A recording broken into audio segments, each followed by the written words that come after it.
Why we provide different internet solutions for your different needs. SLT Fiber, 4G and ADSL. SLT Broadband, just the way you want it.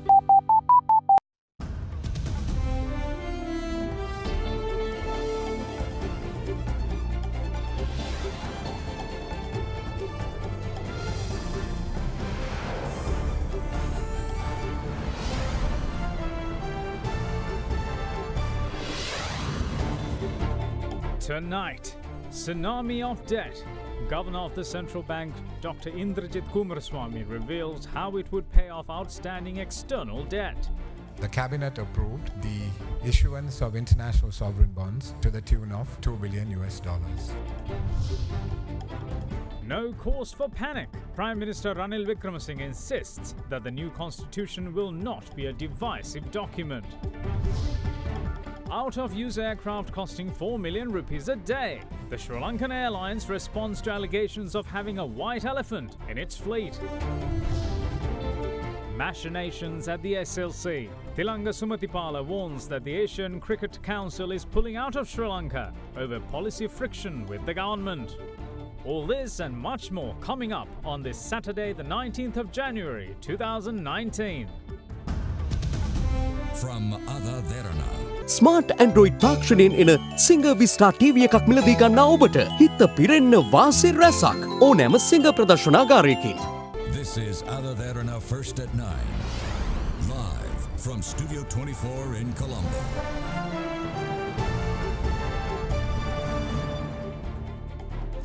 Good evening and welcome to First at 9. I'm Dhammika Eknayaka. Now let's get you started off with your local stories. President Maithripala Sirisena extended an invitation to a team of experts from Philippines to provide technical advisory services to combat illegal drug trafficking in Sri Lanka. The president, who was on an official visit to the Philippines, also reaffirmed his commitment to combat the drug menace. The head of state was given a tour of the Philippine Drug Enforcement Agency at the country's police headquarters today. President Maithripala Sirisena, who visited the police headquarters of the Philippines to observe the anti-illegal drugs campaign of the government, was welcomed by the Chief of the Philippines National Police, Oscar David Albaid. The head of state was later given a presentation on how the government of the Philippines combat drug trafficking. Following the tour, the president addressed top officials of the Philippines National Police, where he shared Sri Lanka's efforts in drug prevention. The head of state further noted that the country would require the assistance of friendly states to address the issue. President Sirisena also went on to say that drug trafficking is an issue faced world over, and one of the challenges faced in drug prevention is owing to the involvement of certain politicians. Many international drug rings use Sri Lanka's location to exchange illegal drugs. This takes place near the coastal belt around the island. We will be taking stern action against those who engage in drug trafficking within our prison walls this year. I know that all of you risk your life addressing this issue. I also know that many of your officials' lives have been ruined by drug racketeers. I would like to extend an invitation to your experts to visit Sri Lanka. I believe your advice, experience and guidance will be important to my country.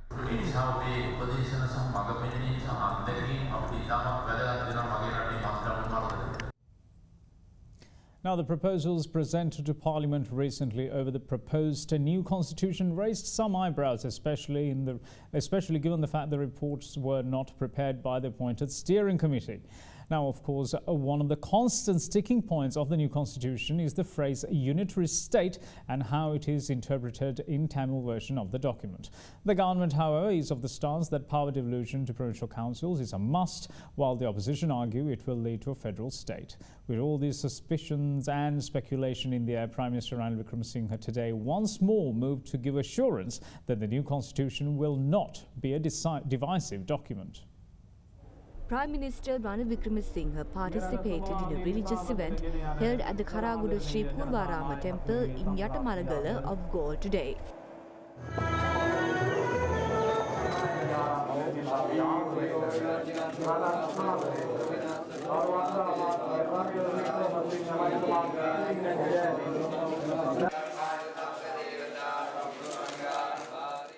සමහර අය කියනවා ව්‍යවස්ථාවේ නෝ රට Some people allege that there will be a new constitution which divides and destroys the country.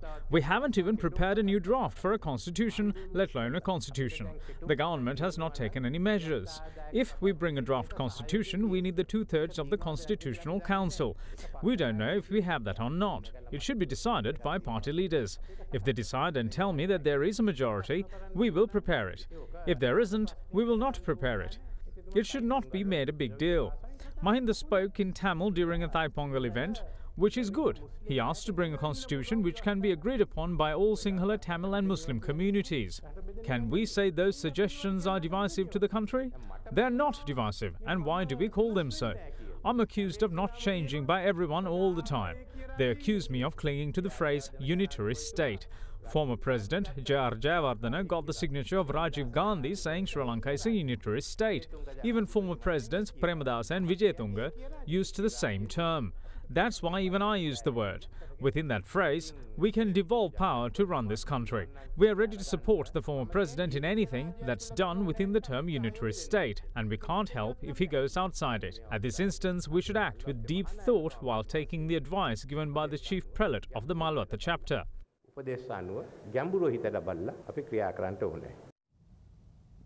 Now moving with other local stories, State Minister of Education Vijayakala Maheswaran yesterday made the surprising move of taking aim at the Northern Provincial Council for failing to fully utilise the funds allocated by the central government for the province's education sector. Now she lamented the fact the funds ultimately returned to the Treasury untouched. Vijayakala Maheswaran, who is a controversial figure for making pro-LTTE remarks last year, also commended the government of good governance for addressing drug proliferation among school children in Jaffna.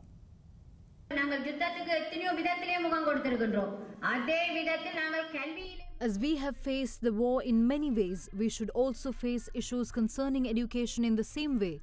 Despite allocating necessary funds for students in the north, no proper buildings were constructed, no grounds were renovated, and infrastructure for students weren't adequately provided. Therefore, the funds were returned to the Treasury. This is truly our inability. Members of the Northern Provincial Council haven't managed funds properly. The former government who brought an end to the war failed to identify affected people and provide them with necessary requirements. That is true with the education system as well. In the past, drugs were supplied by shops located near schools. This happened near a majority of schools in Jaffna, and the situation was quelled after the government of good governance came to power. Where does the Northern Province stand in terms of education in the pre- and post-war periods? We have to fight for our education as it should be developed to a better standards. It is a must that children in the Northern Province study at least up to GCE advanced level. Parents and teachers should therefore lend their unreserved support. If they face any obstacles, there are authorities to support, as well as the government who are willing to help in every which way.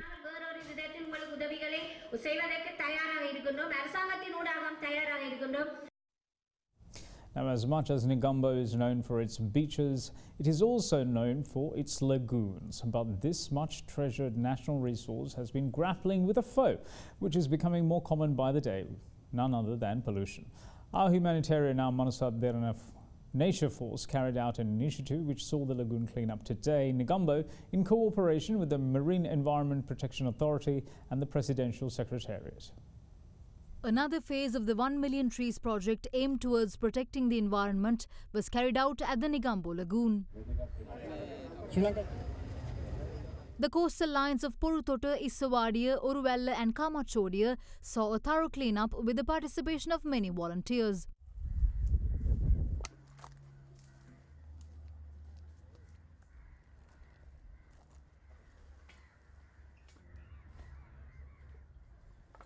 Many entities including the Marine Environment Protection Authority, Presidential Secretariat, Sri Lanka Police, Tri-Forces and the Negombo Municipal Council, as well as several state-owned and private companies, joined hands for the social cause. Plants native to coastlines were also planted in line with the Derana 1 million trees project.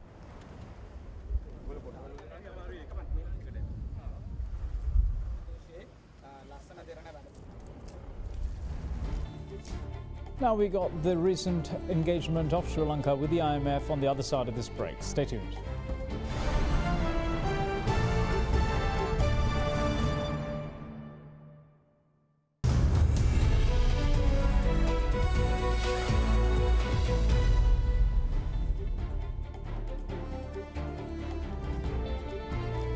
Welcome back. You're watching First at 9. Now, Sri Lanka's external debt management has been at the forefront of discussions, especially fueled by change of government, which was in power for 51 days. One of the key adverse effects highlighted as stemming from the political impasse which ensued was the International Monetary Fund halting a tranche of a loan totaling $1.5 billion, which the current government highlights as a major setback for external debt servicing. Governor of the Central Bank, Dr. Indrajit Kumaraswamy, however, says that the cabinet has given the green light to raise up to $2 billion in sovereign bonds this year. Speaking at the annual session of the Sri Lanka Economic Association, the CBSL governor gave an insight into the recent meetings held between the Sri Lankan delegation representatives as well as the IMF. Speaking at the annual session of the Sri Lanka Economic Association, Governor of the Central Bank outlined the intentions of the Sri Lankan delegation led by Minister of Finance Mangala Samaravira and non-cabinet Minister of Economic Reforms Dr. Harshadi Silva, who met and held dialogue with the hierarchy of the IMF in Washington recently. The minister went to Washington for two reasons. One is he wanted to signal very clearly to the senior management of the IMF that Sri Lanka wishes to continue its engagement with the IMF through the extended fund facility. Secondly, he wanted to signal to the senior management of the IMF that the staff level agreement that we reached on the 26th of October, which could not be announced because of the developments on that day, that we needed some deviation from that because the facts on the ground had changed, that there were solid economic and political economy reasons why the agreement that was reached needed to be modified.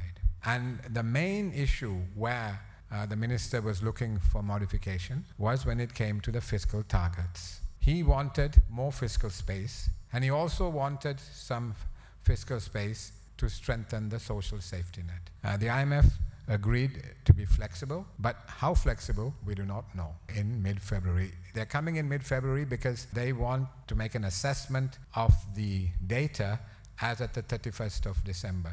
If you say, okay, let's not have the IMF, you can be sure as night follows day that we will not be able to raise the money we need to pay back the external debt that we owe over the next 5 years. Of course, that doesn't mean that we do everything that they say. We need to negotiate very rigorously. Dr. Kumaraswamy also gave the sequence of events that unfolded on the 26th of October last year when the government suddenly changed, leading to the IMF halting its staff-level agreement. We ran into, or have run into, a crunch, so to speak, because on the 26th of October, we had the staff-level agreement. In fact, we were on the phone from 6 p.m. to 7:20 p.m. on that evening. And we reached staff-level agreement about 7:15, 7:30. We were quite euphoric because the IMF was going to announce the staff-level agreement on the following Monday. 2 hours later, the IMF representative called me and asked me what's going on. She said, sorry, we can't announce it. And on the same day, the Ministry of Finance went to Parliament and got a resolution passed to raise up to 310 billion rupees purely for liability management. So armed with the staff-level agreement and this resolution, the Ministry of Finance and the Central Bank were going to go out and raise the money we needed. Unfortunately, what happened was there was a delay because clearly the potential lenders did not want to go ahead until there was clarity about the political situation in the country. By losing 2 months, there is a lot of pressure that has come on because in 2019, total external debt service payments is 5.9 billion USD. 2.6 billion of that is due in the first quarter of this year. Fortunately, I think we are going to be able to see our way through it. And for that, we have to be very grateful. The CBSL governor also revealed other avenues through which the government is attempting to raise funds in addition to the $400 million given by the Reserve Bank of India and the Chinese loan of $300 million, which can be raised up to $1 billion. The other kind of source of external financing that is being actively explored is the state banks. The NSB is negotiating a credit line of $750 million, and that money would be made available to the government. The Bank of Ceylon and People's Bank are also trying to increase their credit lines. So there's some more money that should come in. It's not finalized yet as to how much, but some more money will also come in through those sources. Tuesday before last, the cabinet approved the issuance of international sovereign bonds to the tune of $2 billion. So the idea is to have the most of it will be raised through a dollar-denominated international sovereign bond, and we will also explore raising Panda bond and a Samurai bond. Now, in the meantime, speaking at the same forum, Professor Sirimala Beratna of the University of Colombo expressed his bewilderment as to why Sri Lanka has not benefited from globalization as other countries in the region have. Now, the South Asia is the fastest growing region. But I am still wondering why Sri Lanka is not part of that growth process. In fact, we just annulled many of our growth forecasts, which were actually around 4%. Sri Lanka did not benefit that much from this process. Those who grabbed the opportunities, they continue to grab more and more opportunities while expanding their capacity to do so, whether to open or to close. We shouldn't look at advanced countries, what they are doing actually, because they are advanced countries. We are in a different world still. Sri Lanka is not an open economy. We used to be an open economy after 77 policy reforms, but gradually we lost that open economy vigor over the years, and we have to reverse it back to the initial positions at least, in order to exploit the opportunities of globalization. Otherwise, as we experience today, the country has become more and more vulnerable to the globalization process as well as the external shocks accompanied by it. Rather interesting thoughts there by the professor. Now, moving on to other stories, on the 14th of this month, the Nidahas Sevaka Sangame of the Sri Lankan Airlines revealed that the national carrier has been paying 4 million rupees per day for an Airbus A330 which has not been in use for 6 months. They also charged that the present government illegally cancelled agreements signed by the former government to purchase an Airbus A350, adding further pressure to the debt-ridden airline. Now, responding to these allegations in a communique yesterday, Sri Lankan went on to clarify its position regarding the utilisation of this aircraft. The national carrier said that the Airbus A330-200, which was acquired in 2016, was grounded and its engine fixed to another aircraft after it was found that the aircraft did not fit the current business model of the national carrier.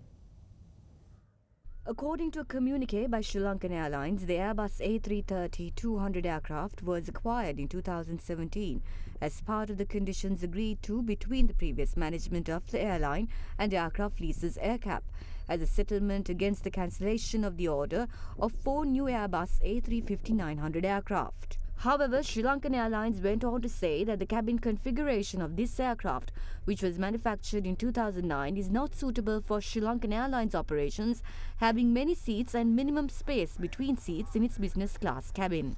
It is in this backdrop the previous management took a decision to lease this aircraft to a European airline instead, but had to withdraw from the agreement when the lessee failed to fulfill its obligation under the lease contract. The communique further noted that the management is currently exploring the possibility of subleasing this aircraft to a charter operator or to another airline, but until then will remain at BIA as part of the Sri Lankan fleet. The airline further noted that one of the engines from the said aircraft is currently fitted onto another aircraft, as one of its engines is undergoing some maintenance work, but would be replaced prior to the aircraft being leased to another airline once such a lease agreement is signed for the use of this aircraft. The current management stressed that it was not involved in the decisions with regard to the ordering of the A350-900 aircraft, which took place in 2013, or the cancellation of the order in 2016, or the acquisition of the A330-200 aircraft for RALS, which is unsuitable for the airline's present business model.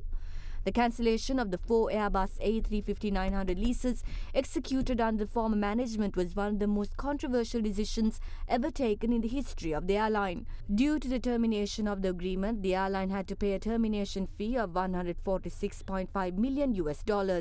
The communique noted, quote, "The management is attempting to optimize the usage and return on investment on this aircraft as with any other asset of the airline. Management is also taking the necessary steps to recover the losses to the airline from the relevant parties," unquote. Now, oil prices rallied about 3% yesterday, boosted after OPEC detailed specifics on its production cut activity to reduce world supply and on signals of progress on the resolving US-China trade war. Futures were on track for a third straight week of gains, with Brent crude up $1.64 to $62.82 a barrel. US West Texas Intermediate crude futures were up $1.70 to $53.77 a barrel. The OPEC yesterday issued a list of oil production cuts by its members and other major producers for 6 months, starting on the 1st of January, to boost confidence in its oil supply reduction pact. Phil Flynn, an analyst at Price Future Group in Chicago, said the move is going to send a signal to the market that the OPEC is in fact serious. The OPEC and non-OPEC ministerial panel also called on members and the organization's allies, including Russia, to redouble their efforts in the full and timely implementation of the move. The producer group and its allies agreed in December to return output cuts of 1.2 million barrels per day to support oil prices and fight a glut amid rising supply, especially from the United States.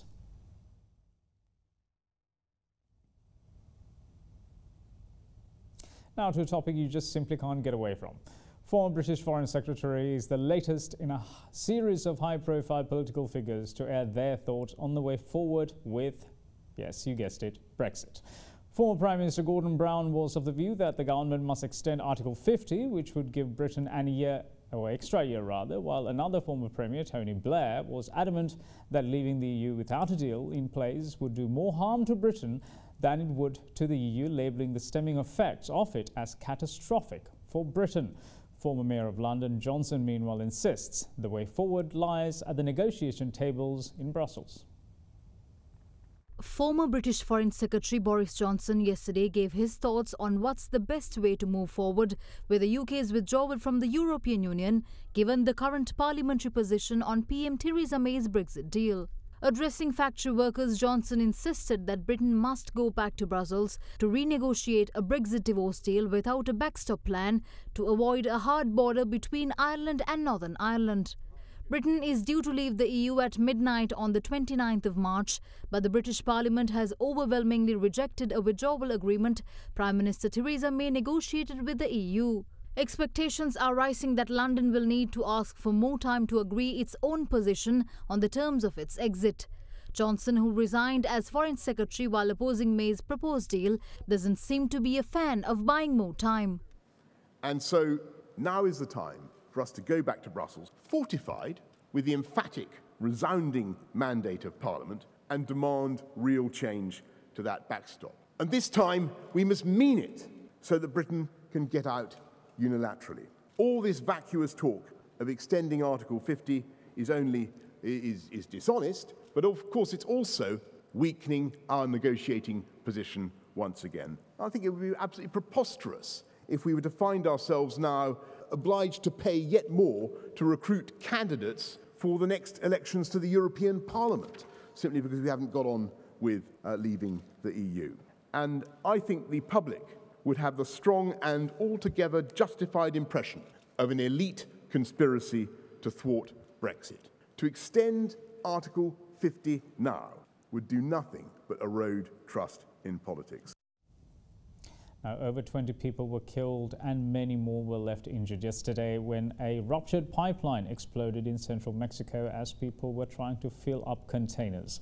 The government of Hidalgo state, however, blamed suspected fuel thieves of rupturing the pipeline to create an illegal tap. Mexican television footage showed flames leaping into the night sky in the north of Mexico City as people shouted and cried for help. An explosion at a leaking oil pipeline has killed at least 21 people and injured 71 in central Mexico. Local residents were scrambling to steal some of the leaking oil when they were engulfed in flames. Dozens of people have been taken to hospitals with burns. Television footage showed flames leaping into the night sky near the Tula oil refinery yesterday. The cause of the leak is unclear. Pemex, Mexico's state-owned petroleum company, pointed to an illegal tap over the tragedy. Pemex has suffered a number of accidents in the past. At least 37 people were killed in an explosion at its Mexico City headquarters in 2013 and another 26 died in a fire at a gas facility in 2012.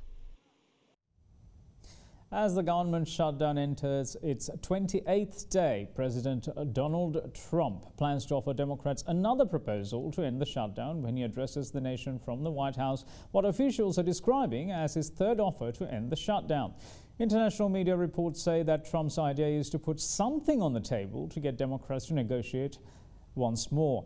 Now, a White House official further stated that discussions about a national emergency are ongoing in the administration, and the president is not expected to announce a decision on that during today's speech. Meanwhile, the US president is to meet North Korean leader Kim Jong-un for a second summit by the end of February. The announcement by the White House came after Trump met North Korean negotiator Kim Yong-chol at the White House. Despite the historic summit in Singapore last June, many say the precious little was achieved in the denuclearization front. White House spokeswoman Sarah Sanders, meanwhile, moved to reaffirm the US president's commitment to denuclearization. Look, we've continued to make progress. We're continuing to have conversations. The United States is going to continue to keep pressure and sanctions on North Korea until we see fully and verified denuclearization. We've had very good steps in good faith from the North Koreans in releasing the hostages and other moves, and so we're going to continue those conversations, and the President looks forward to his next meeting. We got Australian Open as well as some interesting thoughts from the former president of Sri Lanka cricket coming up after this break. Stay tuned.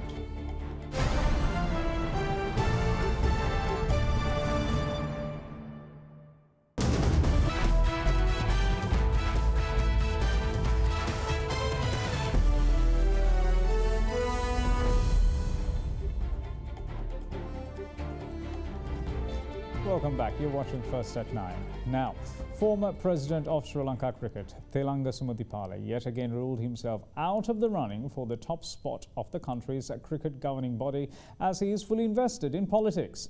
But the former SLC president expressed his willingness to assist the country in an advisory capacity if such a situation was to arise. He also heralded a warning when he said that Sri Lanka is running the risk of the Asian Cricket Council pulling out of the country owing to it being at loggerheads with the policies adopted by the current government. ආයතනයේ නිලවරණේ තවත් කල් ගියා. කොහොමද ඔබතුමා හිටපු සභාපතිතුමා විදිහට මේක දකින්නේ? ඇත්තටම මේ කල් දැමීමේ හේතුව අපි දන්නේ නැහැ. We're not really aware of the reason behind the postponement. The minister hasn't mentioned the reason. No one has the authority to postpone the election. It's the members and an independent election commission appointed by the administration who elect candidates for the positions. We have the ability to postpone it under the circumstances of a disaster or due to a burning issue in the country. But we are against the sudden postponement of the election without a reason and would like to know the reason. Persons who don't stand a chance of winning the election are attempting to implement crooked gambits to come to power by postponing elections by going behind politicians. වෙන විදියට මේ බලය ලබා ගන්න. Cricket පරිපාලනය සහ මේ ඇමතිවරයා අතර මෙහෙම ගැටුනොත් කොහොමද මේ ක්‍රිකට් ඉදිරියට යන්නේ? දැන් වැටිලා තියෙන ක්‍රිකට් කොහොමද මේ උඩ ගන්නේ? මම හිතන්නේ ඌට අපි තව ටික දවසක්. I'm of the view that the minister should be given more time. He is in fact a young, talented politician, so I dislike criticizing his work. I think a cabinet minister should think more on whether the establishment of an office in Sri Lanka to investigate corruption allegations is a good move. With great difficulty, we brought the Asian Cricket Council to Sri Lanka. It's the biggest cricketing entity with 25 member nations after the International Cricket Council. The ACC wants to move out of the country due to policy differences with the present government. There are things the ministers should intervene in. I was able to establish this during the time when Ravi Karunanayake was the Minister of Finance. He was a great help as he granted necessary tax concessions. If not, we wouldn't have been able to establish the ACC in Sri Lanka. The Minister of Sports and the Minister of Finance seem to be disinterested in this. In fact, they are more interested in primary issues. බොහොම ප්‍රාථමික දේවල් ගැන තමයි ලොකු උනන්දුවක් තියෙන කියලා මට පේන්නේ. ඔබතුමාට ආරාධනාවක් එහෙම ලැබුණොත් යනවද? මම මේ නිලවරණයට ඉදිරිපත් වෙන්නේ මම මේ වෙලාවේ දේශපාලන. I will not contest this election. I'm more engaged in politics at present. But I'm willing to help and advise whenever they need me. රටේ අවශ්‍යතාවක මට උදව් කරන්න පුළුවන්. And that's it from all of us here at First at 9. Thanks for watching. Bye-bye.